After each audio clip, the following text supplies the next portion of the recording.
All right, so let's continue on with some background information to the Constitution.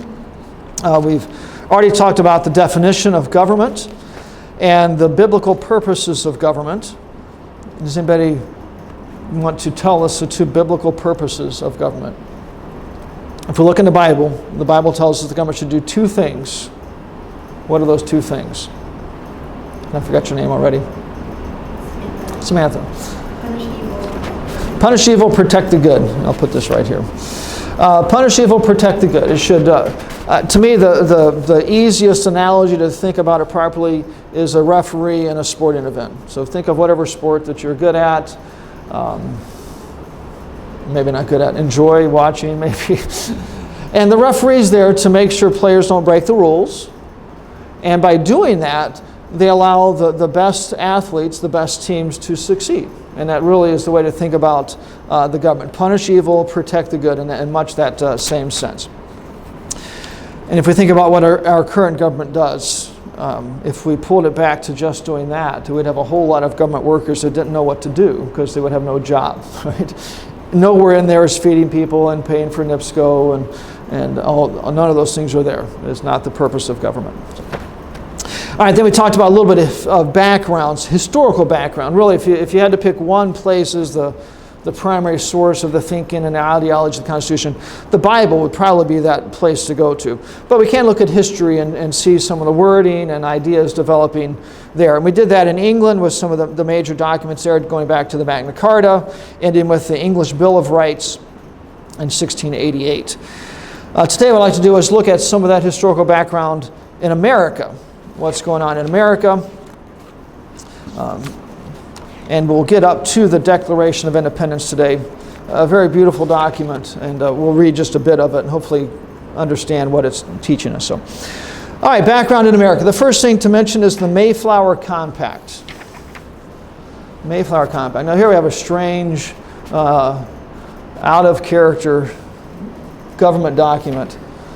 This is the whole thing. I even made it in big font. If you think about the thousands of pages Obamacare is, this is the entire Mayflower Compact. I know it's probably because they were sitting on a ship and they were freezing to death and wanted to go get some food on land and just made it short and concise or something. But really, it's not a long document, and it does very little about setting up a government. Basically, all it says is that when they get off the boat and get on land, they're going to make a government and they're going to listen to it. All right, they talk about forming the civil body politic, which is a common phrase. We're going to form a government and listen to it. So it does not in there describe how all the governors picked and how you pick the police officers. None of that's there. It just, we're going to form this government. Towards the middle of the paragraph, it says that they covenant and combine ourselves together into a civil body politic. And that really is the heart of what that Mayflower Compact does. It does have some of the government speak.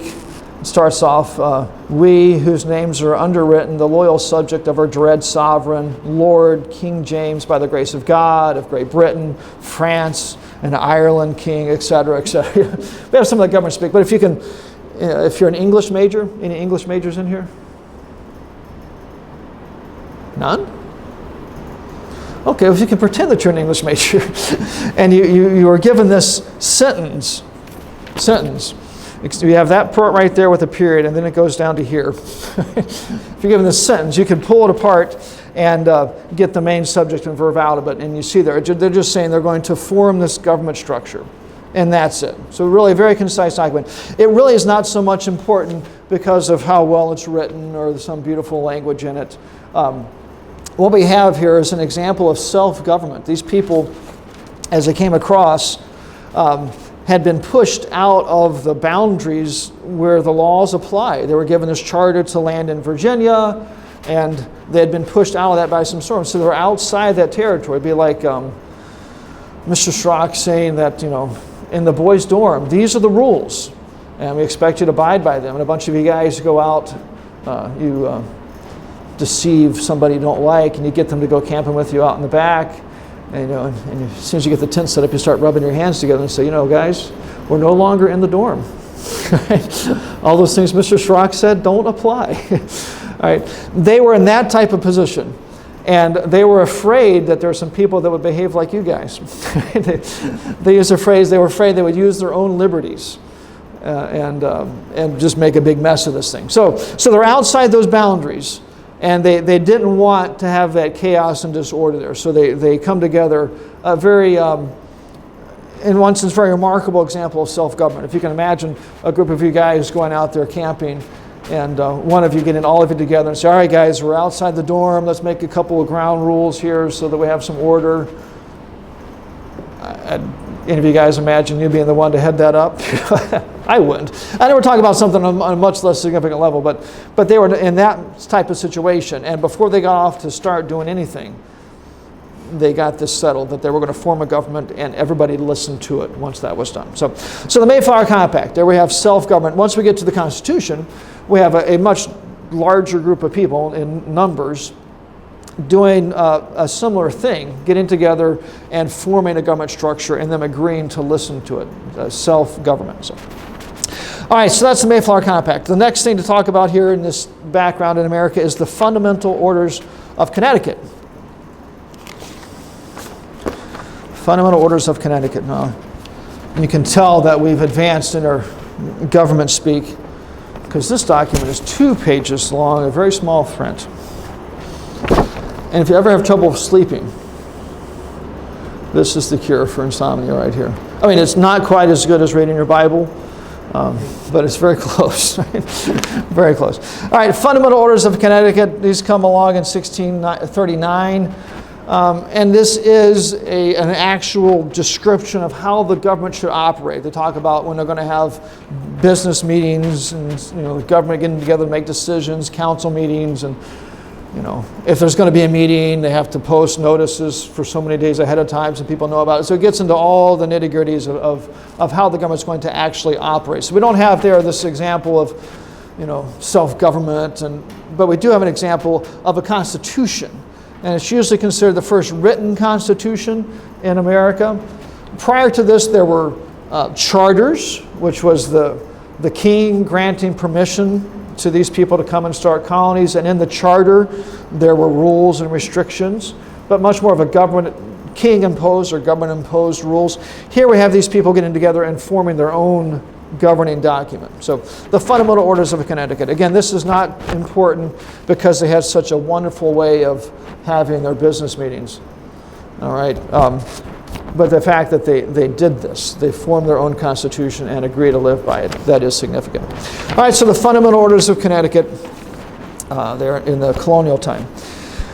All right, the next thing I'd like to talk about isn't so much a document, it's just kind of a general description of the colonial governments and the types of things that happened in these governments and some of the lessons really that the colonists learned there, that when they get to writing their own constitution at the U.S. Constitution, they were very experienced at it. Anybody ever read about how to do something and then go out and try to do it and realize that the two are very, very different?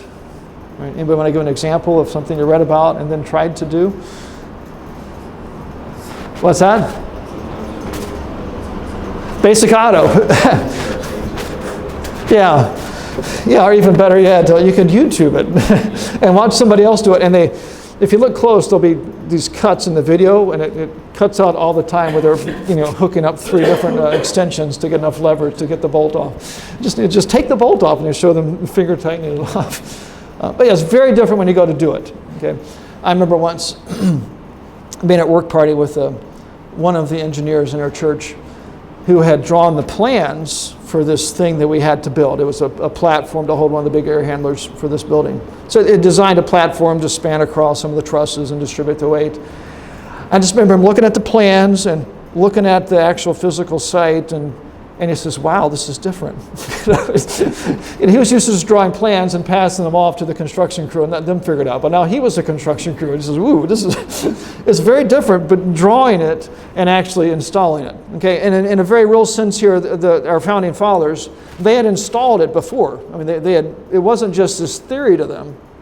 They had done this stuff before, and so here we'll mention some things that they learned in this in the colonial government setting. So, all right, the first thing is that there was a precedent in America for everything to be written down.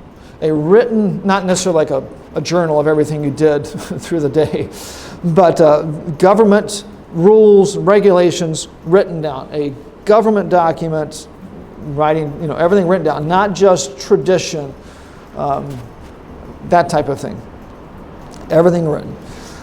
England has some of this precedent set, but they also, even at this point, had a lot of things that were just tradition. This is the way it usually happened. It was, the common law. It was just what was normal. We did it this way, but it wasn't written. There was no place necessarily was guaranteed. Some of the documents that come about in England are the people trying to make the king recognize what had been common, what was normal. This is the way it should be done, and it wasn't written anywhere before, but we're writing it down now. We want you to listen to it. So in the colonies, from the very get-go, we have this tradition, this precedent set of things being written down, not just leaving it up to word of mouth or that type of thing. So written documents governing how the governments operate. Okay, second thing here is a disagreement between the colonies and England about how far British authority extended. They had two different ideas about this, and it does in time contribute significantly to the struggle that leads to the War for Independence. All right, the colonists felt that they were loyal subjects of the king. They were British, under King George, or whichever the king was at the time. Loyal subject of the king, but they didn't think that they were subject to Parliament. They felt Parliament was something they did not need, they weren't obligated to listen to. Can anybody know why? Why would they feel that Parliament had no real authority over them? They were not represented. Because they weren't represented, all right? They didn't send anybody there. They didn't get to vote on anybody. If England had allowed for that, it would have been a little bit cumbersome. But if they'd allowed for that, it would be interesting to see if we can go back and change that and then let history repeat it, go back through. It would have changed definitely some of the arguments and reasoning, because now it would not be taxation without representation. It would have been taxation with representation. We could still talk about it being unfair and something like that, but it would have changed the whole thing. But the colonist viewpoint was, we're British subjects, we'll listen to the king, but Parliament really has no jurisdiction over us because we're not represented there. So in England, the dominant thought was very different. They felt that the colonists were subject to the king and also to Parliament. The British had and still have a kind of a different view of representation than we have. It was very common, or at least maybe I should say not unusual, for somebody to represent a district that didn't actually live there. Right? For us, that's, the Indiana, the senator representing Indiana, we just assume they live in Indiana. By British thinking, that wouldn't necessarily be the case. We could pick anybody. I don't know, who lives. We couldn't pick a Canadian. That would probably present a problem. We could pick a Southerner. Wow. All right, but you didn't have to live in that district. All right. So according to the parliamentary thinking, they were used to already in Great Britain to people representing districts and places that they didn't live in. And by their thinking, the colonists were just another example of that. We can represent them. We don't actually live there, but we'll represent them. I think there's still a fatal flaw in that reasoning. Can anybody point out how Parliament, people in Parliament representing a district they don't live in, is different than Parliament claiming they represent the colonies? Matthew's willing to answer, but is anybody else awake? They wouldn't know the needs of the people. Okay, that's partly true. They wouldn't know the needs of the people because of the distance involved, but I think there's even more of a fundamental thing there. Oh, Thomas moved his hand at the wrong point. Instead of being a representation of the actual people, it becomes a job where they go and get paid for. Okay, that's true. It becomes a job. But in England, the people in the district still got to vote for the representative. They might pick somebody who doesn't live there, but they're still picking the representative. And that never happened, right? In the colonies. They didn't get to pick anybody. So again, it would have been different if Parliament had come and said, we're going to let you pick some representatives in Parliament, send them over.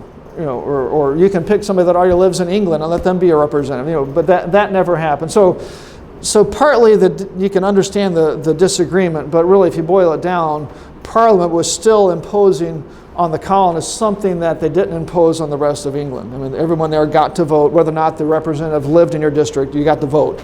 They were not extending that to the colonists. So there was that disagreement, and in time there are other factors, but that is kind of a lot of the philosophical foundation of the disagreement. So, all right, so British authority there, disagreement about that. The next thing underneath colonial government is the colonial legislatures. Just a little bit here. We got 13 of them. And don't panic and think that we're going to look at all 13. We'll do a summary of all 13. All right. The first point is that most of them, or if you want to be more technical, all but one, had a bicameral legislature. And I always think of a really corny joke at this point, but if somebody can tell me what a bicameral legislature is, I won't have to tell my corny joke. Since we only have a unicameral classroom, there's only one camera. Two houses, all right? A house and a senate is the way we normally call it, but two different representative bodies. That was the standard. Pennsylvania was the oddball. Any Pennsylvanians? So we're going to talk about them with immunity. All right. They're weird, right? And it dates back to colonial times. A consistent pattern of weirdness. I'm kidding. Pennsylvania was the oddball. They had a unicameral. Everybody else had this bicameral. So let's quickly look at the two houses and just some general descriptions of them beyond that point. So we have everybody with the bicameral for the most part. The next thing is the upper house. We have these two bodies. One is the upper house and the other is the lower house. The names shift here and there. For us, we have the House and the Senate. In England, it was the House of Lords and the House of Commons. So the names move around, but we have one that's considered an upper house and one that's a lower house. The upper house represented the upper levels of society, the rich, the aristocratic elements, the well-to-do. We don't really have that idea so much in the Constitution, but at this point it was there to represent the upper levels of society. I mean, it was the upper house. In America, we don't so much have an aristocracy, but we had wealthy people and more connected people. Typically, that was who was in this upper house. Okay, a couple other things. This house normally had fewer members, typically between 18 and 12 or 12 and 18 members. So we're not talking about a whole lot of people, but a small group of people. And also, it was weaker of the two. If we had the upper and lower house, the upper house was always weaker. The real core significant functions of government go to the other house, the lower house. Okay, so we have the upper house, traditionally relatively weak and also traditionally representing the upper levels of society. All right, the other house, the lower house, the House of Commons, the House of Representatives, and the Constitution, the lower house. All right, there were typically more people here.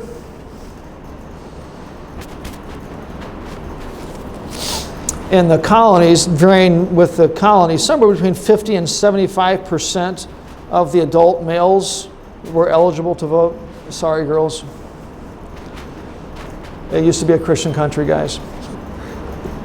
So, 50 to 75% could vote. Now, that by today's standards, that sounds kind of hideous.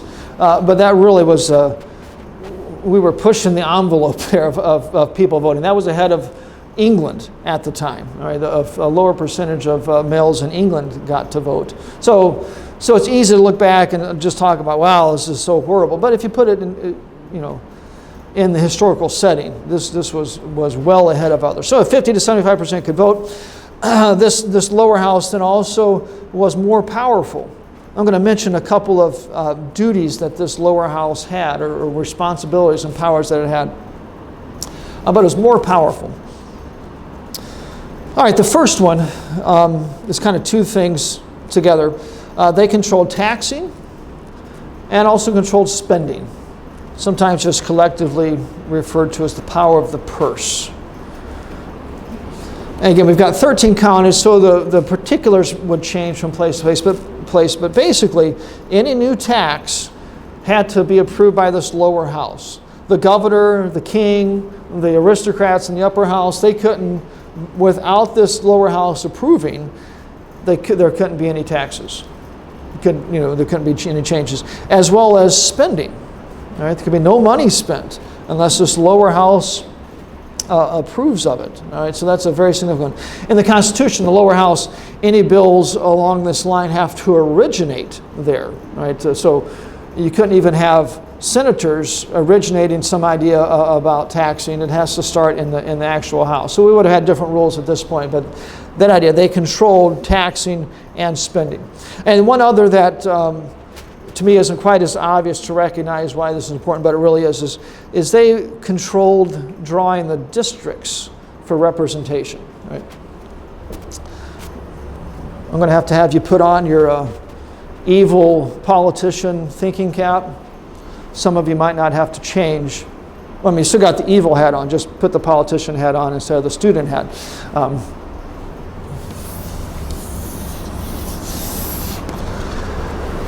Are there non-evil politicians? Could we just say politician hat, and that would imply that they're evil? So put on your politician hat. All right, let's say we got this country of, trying to think of some Desiree land. What's that? Cubic? Cubiconian. Oh wow, Cubiconian. Okay. We've got some colony right here. They got bored, so they just made it a nice square or rectangle. So the lower house got to choose the representation. Right here, let's say this is a big city, and all the rest is countryside. The lower house could portion this up however they want to. Maybe have this be one district, this another, this be a third, this be a fourth, and that be a fifth. They got to partition it up, which means that they got to have a say about the makeup of those districts. If there was, let's say that the city was very, very heavily for one party and all the countryside is very heavily for another party, whichever party controlled the house would have a massive sway here. If it was the countryside party that controlled the house, they could carve up the city so that there's 5 pieces all connected with big hunks of countryside, and then try to make it so that no representatives win in the city. Or if it's the other way around, they might not be able to eliminate all the country districts, but they might take 2 country districts and just concede those, and then put enough of the city in the other 3 so that the city would win those 3 seats. All right, so drawing this representation really is a significant power, and it wasn't given to the governor or the king to do this. They got to do it themselves. Okay, I think you can easily see how this could be used to change the makeup of that lower house if you were the governor.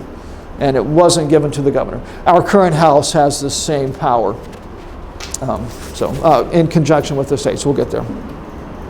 Okay, so the point is that they were more powerful. The significant duties like this and the taxing and spending, they were in control of.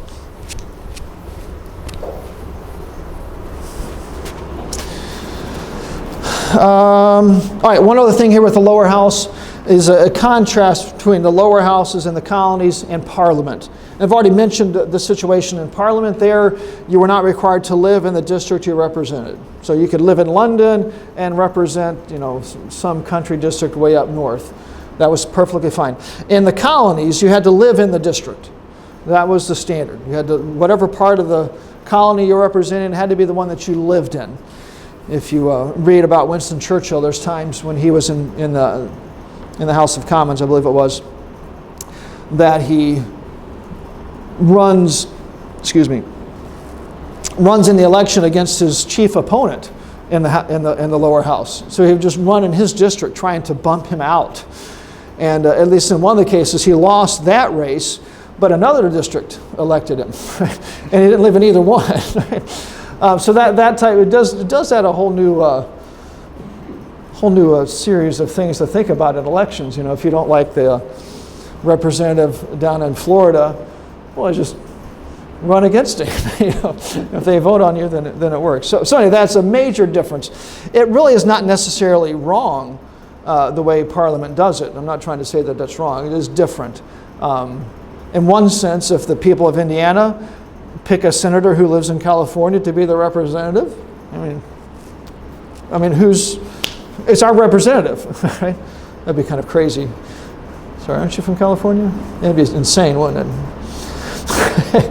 It'd be, but it wouldn't be crazy. We pick people to represent us other times that don't live in our district. I have insurance through an insurance company that isn't based in Chesterton. So this idea we accept other places. So I'm not trying to say that Parliament was necessarily wrong. It's just very different way. So, all right. So colonial legislatures. The next thing is colonial governors. A little bit about them. 3 main points here about them. The first point is that on paper, they had a lot of power, or in theory, kind of like reading the blueprints where it looks real easy to install the hardware, and then actually installing it. On paper, if you look at it on paper, he looked like he had a lot of power. This is the types of things he typically could do. Summon and dismiss the legislature at will. If the lower house is meeting and, they're chanting death to the governor, he can just disband them. And, they have no say. He can also call them in. He also typically had an absolute veto over legislation. So if a law goes through both houses and is passed, the governor can veto it, and there's nothing that the legislature can do. In our constitutional system today, that veto can be overridden, but an absolute veto. He's also in charge of the military, and in the church, in the states with an established church, also the head of the church. So he could disband the legislatures and condemn them to hell or something if they didn't do what he said. Not quite that extent, but on paper, a very, very powerful man. Okay, and he did have power. I don't want you to get out of this that he was this little emaciated, wimpy guy walking around at the will of the legislature. That wasn't the case. He did have some real power. But the second main point is that in the end, at least in time, as the colonists start to figure things out, the lower house typically was able to be the major power in the colonies. Again, there were times where the governor would get his way against the lower house, but typically, if you just had to say which entity was more powerful, the governor, the upper house, or the lower house typically had the most power. And the main reason for that was them controlling taxing and spending. Okay. Anything the governor wanted to do that cost money, that lower house had to approve of it. Even his salary had to be approved by the lower house. And they literally at times, because he could dismiss them at will, they would pay him last. And they'd be the last thing on their agenda. So that if the governor got mad and disbanded them, at least they knew he wasn't getting paid. In time, the king shifts things so that the governor gets paid directly from England. And it really, he wasn't trying to be nice to the legislatures to ease their financial burden. It was to strip this power away from them. But anyway, that lower house, they learned how to use this leverage to keep the governor in check. Okay, and when you read the Constitution with me, I hope and pray that you appreciate that you can see there's times where there's words and phrases and things in there that you can see that these people had experienced a government abusing them, and they knew how controlling the spending or taxing or this or that could be used, and they have things in there to try to hem everybody in, and they have real life experience. And here's a good example of that real life experience. Who does pay our senators and congressmen? Comes from Congress. They pay themselves. That's why It's a pretty good gig. All right, so if you get elected to the House, you can pay yourself.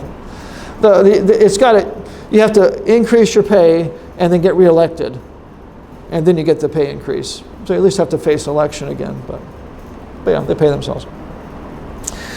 All right, the last thing I want to mention about colonial governors is that these governors, they were in charge of the military, and they could commission and create military units. And these colonial forces were always looked at as inferior to the royal forces, the officers and soldiers from Great Britain, they were automatically superior, and the colonial forces were inferior. And this becomes a serious point of irritation with the colonists. I mean, in some senses, it's not completely. The colonies are relatively new. They wouldn't have had the experience that Great Britain had. So you can kind of see maybe some reason why they'd be there, but it's a major source of irritation, especially in time. If you're familiar with stories like Braddock going after Fort Duquesne and others, where Braddock, he gets disparaged a lot. He really is a very brave soldier, but he did not adapt to the warfare in the States. Part of that was he looked with disdain on the colonial forces. What do you guys know? I mean, we've been dominating the world for hundreds of years, and you guys, you're nothing. So there's that very, very derogatory look on them. And anyway, even at this point, we begin to see that disagreement forming. So. All right, the last thing here with the colonial governments is the government and the church. The government and the church. All right, just one main point here really is that the more normal condition was for there to be some sort of an established church in the colonial time. Anglican, Puritan, Episcopalian, that was the more normal thing. Rhode Island and Pennsylvania to some extent, some of them opened things up much more. Rhode Island was the freest. That's why Washington described it as the little Baptist state of Rhode Island, because it's one of the few places Baptists could live without fear of the government somehow persecuting them. But the norm was some sort of established church and state. Now, hopefully you're thinking, wow, that must change at some point. We do eventually get with the Constitution this prohibition of a state church. The government, let me rephrase that, the national government cannot pick an established church. There's nothing in the Constitution to prevent Indiana from picking an established church. We often hear that, but it says very explicitly Congress can't do that. And Indiana, as big as we think we are, we're not Congress. All right. So, but anyway, we see that prohibition on a national level. So, actually, at the time that amendment was added, there were 2 states with established churches, and part of the reason for the amendment was to protect those established churches. Virginia was afraid that Congress might pick the Episcopalian church instead of the Anglican church as the state church. They said, no, we want to pick the established church. All right, so anyway, that eventually in the Constitution on a national level, we get this separation of church and state. So, all right, questions about the colonial government. Okay, there we can see their founding fathers and the generations before them getting their hands dirty in the sense of actually running the machinery and seeing how power could be abused or used to keep a crazy governor in check and that type of thing. Okay, 2 more things we need to look at. The next one will be short, the last one will be long, so don't get too excited. The Virginia Bill of Rights. Virginia Bill of Rights. It's what it sounds like.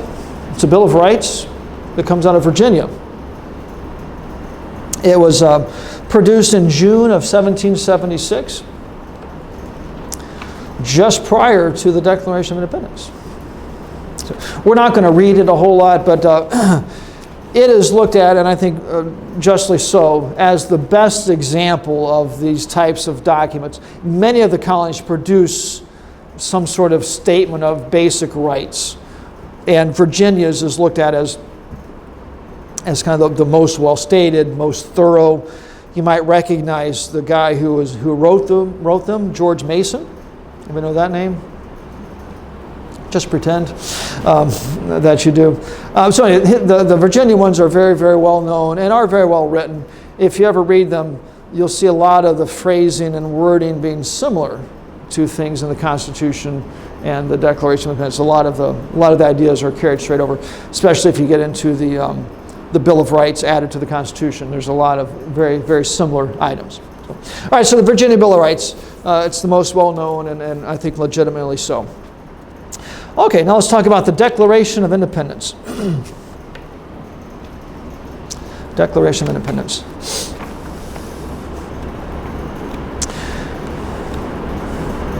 Maybe I should have warned you to bring your book with you. Anybody have a copy of the Declaration handy? If you have your book, it should be in the front. Is Robert the only one? What's that? That's fine. We'll let you play with your phones in class. So, we're going to read a little bit of this thing, and it might be easier if you can actually look at it. So. Okay, before we actually read it, let me give you the basic outline of the document, and then we'll read part of it, and hopefully you can see that basic outline there. So here's the basic outline of the Declaration of Independence. The first point, and I think the most important point, the first point is political theory justifying the separation from England.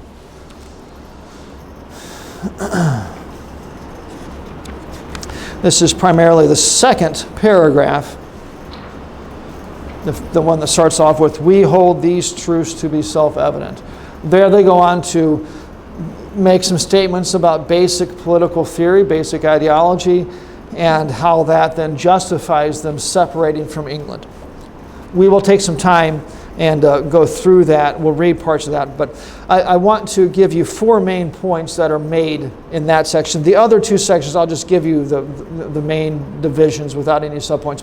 But this political theory, I want to give you the 4 main points here. These are, in a very real way, the philosophical underpinnings of our Constitution and our whole way of thinking. You know, the whole justification for the whole thing. So these are not insignificant. These are the 4 points that are made here. These, I'll keep not giving them to you. This is my split up of these 4 of this. I'm sure you can find them divided other places and with different numbers. So I'm not saying that this is some of 4 magical things, but at least in my thinking, 4 major points that are brought out here. So, okay, the first one. All men are created equal before God.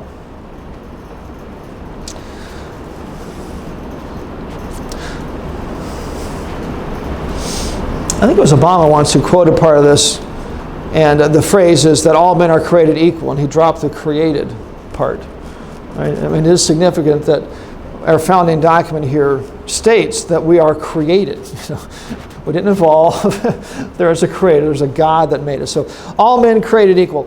Now, don't think here that this means everyone's the same height or the same strength or the same intellect, but equal before the law. In much the same way as we're equal before God as far as salvation is concerned. God didn't come to some of you and say, you know what, I kind of like you.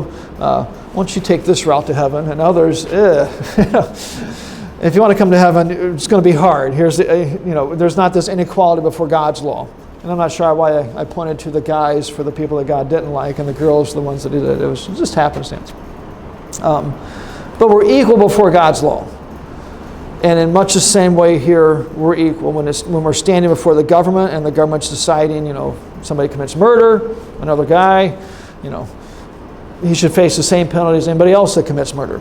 Somebody is murdered, they should have the same government protect them and hunt down the murderer as it would be for somebody else. That's that equal before the law. All right. So all men are created equal. That's the first point. Second thing, all men have been given rights from God.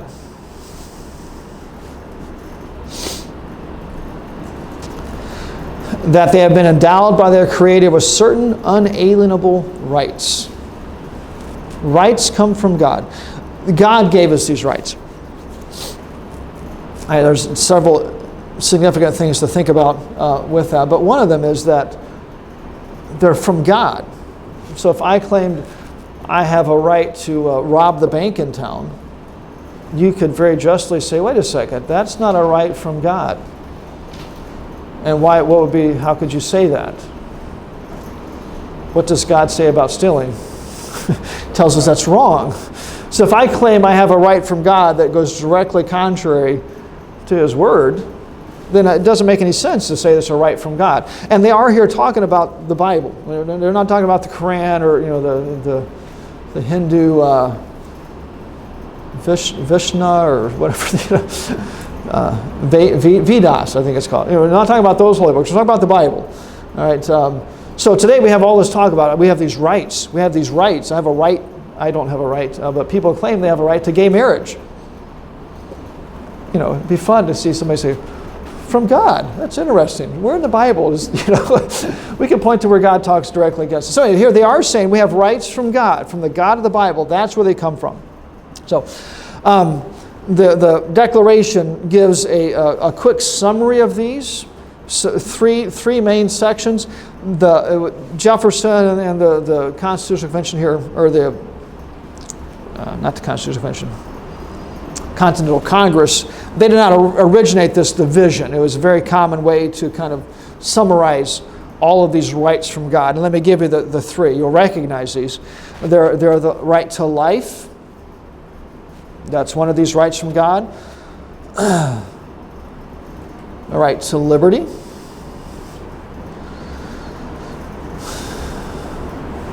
By that, the right to use your life, your body, your mental capacity, your skills to keep yourself alive, right to liberty. And then the pursuit of happiness.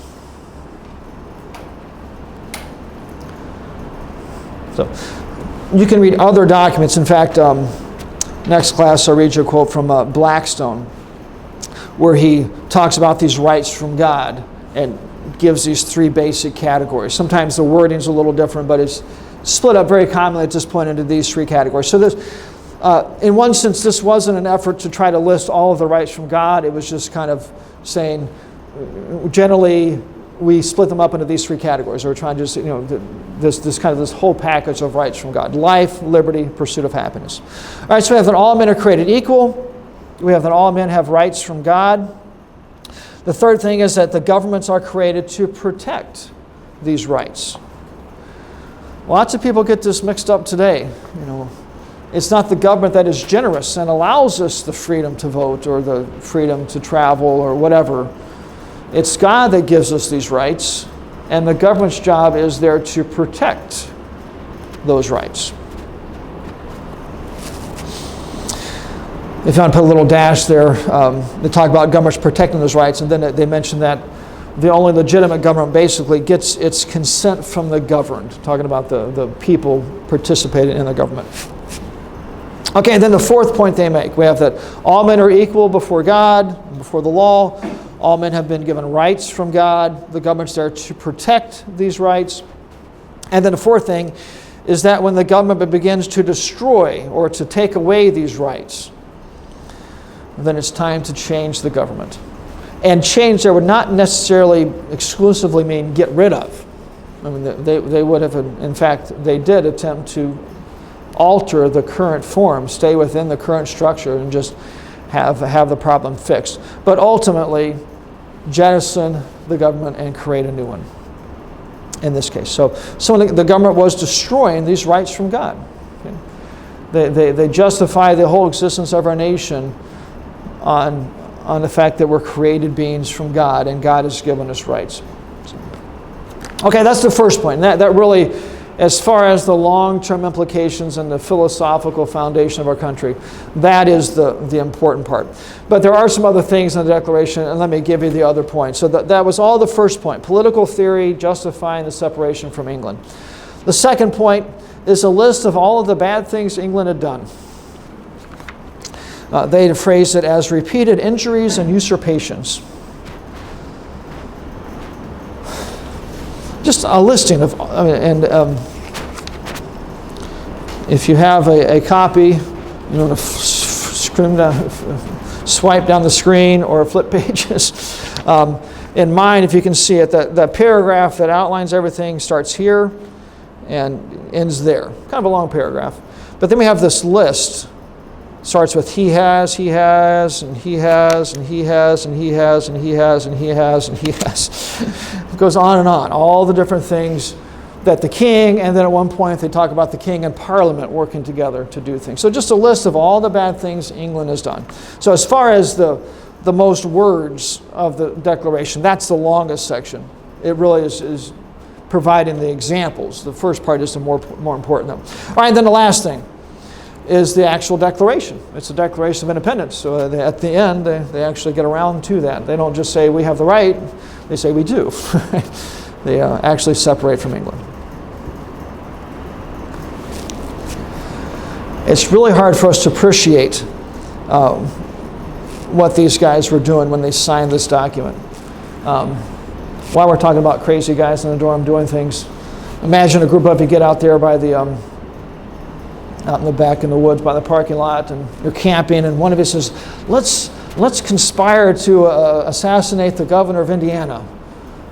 And one of you produces this document, and you have all this wording on it, and at the end you say, we pledge our lives and fortunes to kill the governor of Indiana. And who wants to sign? You might be thinking, if this goes bad, this is, I'm not sure how it goes good when you murder the governor, but if you don't win, then it goes really bad. And that's where these guys were at. They were signing, saying, we are rejecting the current government. We are rebelling against the current government, and not in an evil sense. We're rejecting the current government. And they knew if it went bad, they would be hung, executed, their property stripped away, their families destitute. They knew it would go bad. But these guys sign it, and it's hard for us to appreciate the commitment that they were making at that point. So, all right, last thing we need to do is I want to actually read down through that part of that paragraph. And if you don't have it here, just listen closely. These are some, these ideas are extremely important. And if you're not an American, then just let it go over your head. All right, we hold these truths to be self-evident, that all men are created equal, that they are endowed by their Creator with certain unalienable rights, that among these are life, liberty, and the pursuit of happiness, that to secure these rights, governments are instituted among men, deriving their just powers from the consent of the governed, that whenever any form of government becomes destructive of these ends, it is the right of the people to alter or abolish it, and to institute new government, laying its foundation on such principles and organizing its powers in such form as to them shall seem most likely to affect their safety and happiness. Okay. They go on to give a little more detail, but that right there gives us the heart of it. They'd gotten to the point where it was time to alter or abolish, and they'd gotten to the abolish position at this point. So, all right, questions about the Declaration? Next time, there's a little bit to finish up with the Declaration. We'll talk about the idea of common law. A lot of that is a lot of these ideas are based in that idea, but not common law. I'm sorry, natural law. But we'll talk about that next time. So, you're dismissed.